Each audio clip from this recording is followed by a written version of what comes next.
শ্রী পাণিনয়ে নমঃ। আমরা আজকে পাণিনি ব্যাকরণের বিষয় যে মাহেশ্বর সূত্র সেই বিষয়ে আলোচনা করব। তোমরা জানো যে ব্যাকরণ হচ্ছে বেদের মুখ। মুখম ব্যাকরণম স্মৃতম, এই কথা বলা আছে।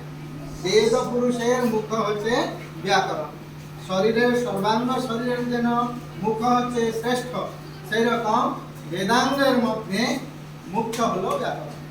এই পাণিনি ব্যাকরণকে ত্রিমুনি ব্যাকরণ বলা হয়। ত্রিমুনি কারা কারা? পাণিনি, পতঞ্জলি, কাত্যায়ন, এই মুনি। মানে পাণিনি প্রথমে সূত্রকার, ভাষ্যকার হলেন দেখি কাত্যায়ন এবং ভাষ্যকার হলেন পতঞ্জলি।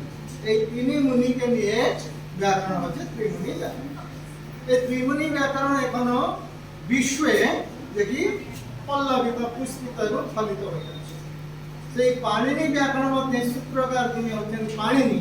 তিনি সূত্রগুলি রচনা করেছেন 4000 সূত্র কাছাকাছি।